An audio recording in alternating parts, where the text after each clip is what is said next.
Hey there. I've been pretty quiet about the Brian and Lynette Hooker incident. Um, Whatever happened, it's extremely sad. It's just extremely tragic, and my heart goes out to both of them. And one of the things that I see when I look at these people, I look at their pictures, I see us. I see all of the cruisers that I know. I see so many people that I've sold boats to over the years. I see so many people that I've sold boats for, so many friends.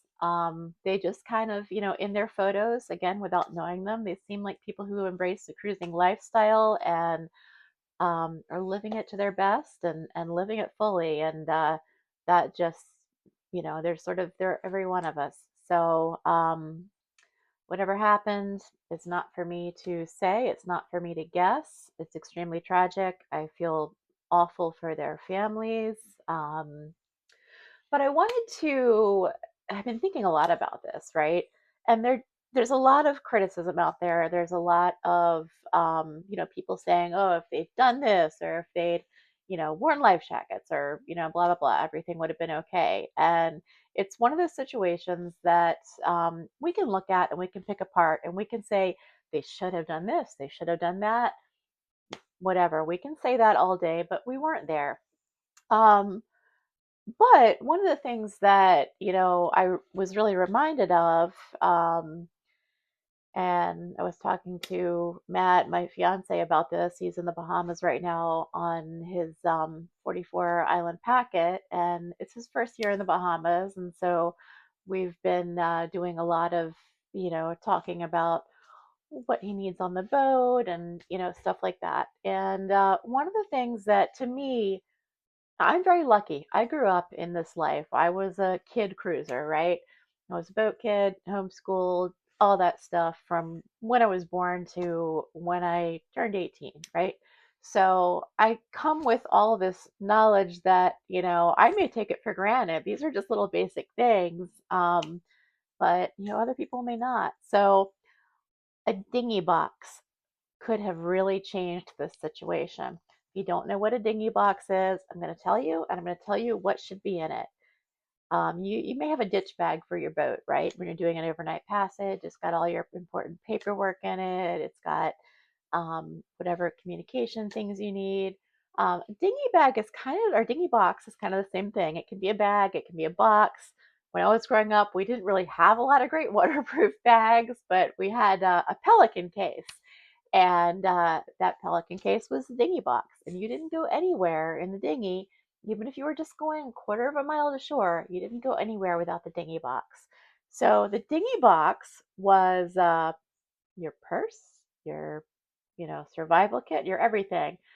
A Pelican case that contained the following things. And write these down because every single one of these things, I think, is something that could have changed the outcome of this scenario.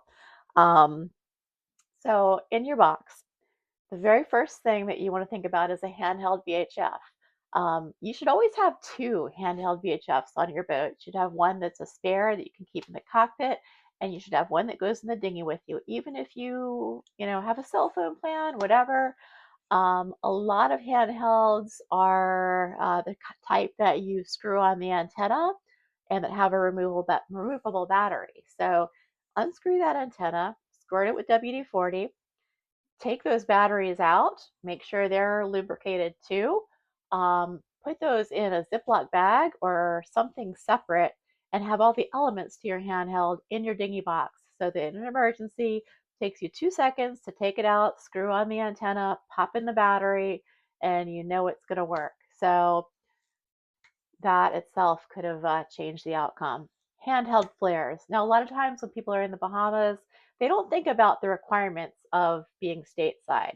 But when you're stateside, you have to have certain things in your tender. You have to have your registration. You have to have a noisemaker. You have to have PFDs. You really should take this mentality to the Bahamas with you. Even though you're not going to be pulled over and checked and ticketed, there's a reason for these things. So, handheld flares, very easy. That's something that could have changed the outcome of the situation. A spare key, a spare kill switch. Now, The kill switch on the Hooker's motor was magnetic. It was an electric motor. Um, I'm sure that spares were very easy to come across. Just like with any other dinghies, any gas powered engines, your kill switch is universal, right? It's just a little clip. So they're cheap. Buy them at West Marine. Have a spare in your dinghy box. That could have very much changed the outcome. Um, a multi tool. I am a Leatherman girl because I like the heft, like the way they feel. Um, but if you're going to keep it in there, make sure it stays clean and lubricated. So the stuff in your dinghy box should be cleaned out often and should be lubricated with WD-40, wipe down, whatever you would do every, couple of weeks. So a multi-tool, an adjustable crescent wrench, another very simple tool that you can do almost anything with. Pair of pliers. Now you've got all that stuff. You've got the pliers and a multi-tool. You don't have a wrench, but if you don't want to take an expensive multi-tool in your dinghy, just take a pair of pliers, take a Phillips head and a flathead screwdriver. They can be old and rusty, it doesn't matter. I grew up with two-stroke outboards, so I'm very used to constantly pulling spark plugs because they get, gummed up with gas and, oil and all that. So, yeah, not gas, but carbon and oil. So we always took spare spark plugs with us. It's not such a big deal with modern four-stroke motors, but a spark plug, a spark plug puller, and also the spare, again, this is more applicable to old two strokes, but the string that you use to actually, if you need to take the cowling off and your pull start isn't working, you can have a string that's set up to serve as your pull start. So that's old school. I still love two-stroke outboards. Still want a Yamaha Enduro, but four strokes are great too. I think that the bottom line is, and then these guys had a Torpedo, so whatever you anticipate that motor might need on a longer trip. So even if it's a spare battery, that wouldn't have helped in the situation, but there are a lot of simple things that could. You should have a noisemaker too, even if it's just a whistle. Um, so I hope you're writing these things down. And another thing that we always had is spare running lights, and starting to sound like our Pelican case was really big, but it was just a normal box, maybe foot long and you know 8 inches high.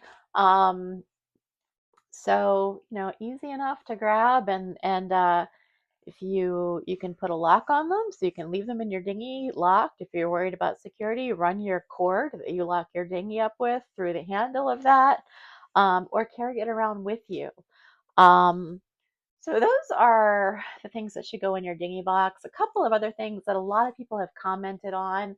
So I really don't want to, sort of spend too much time on them. But if you've never been to the Bahamas and you're used to cruising in areas where the water's calm and you're just kind of, day hopping from Anchorage to Anchorage, you don't realize how important a dinghy anchor is, a good dinghy anchor, not a mushroom anchor, not a little anchor on a little piece of polypropylene line that you stick on the beach and, whatever. Um, a small Danforth. You don't have to spend all the money in the world on a little dinghy mantis, even though they're super cute and I want one. But you should have a good Danforth anchor with chain. So your setup for your dinghy should be a miniature version of what you have for your big boat.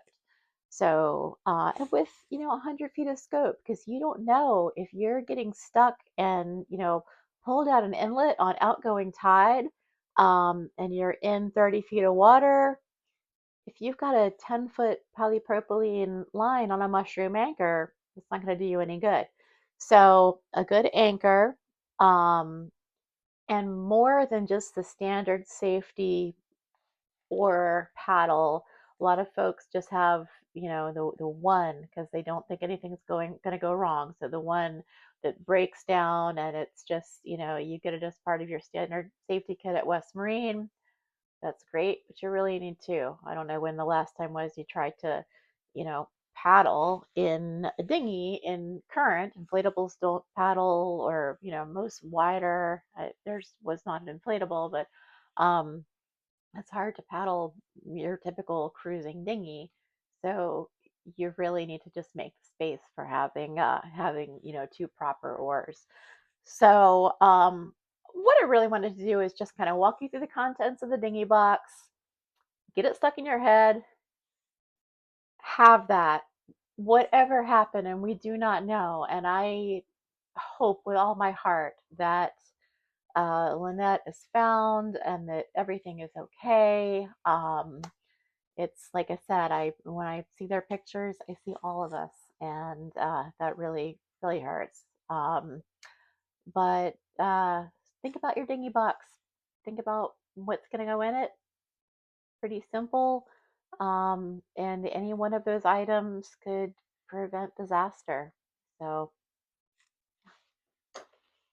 got a pocket full of sunshine. Got a love and I know that it's all mine. Do what you want, but you're never gonna break me. Sticks and stones are never gonna shake me. I got a pocket full of sunshine. I got a love and I know that it's all mine. I know that it's all mine. Wish that you could, but you ain't.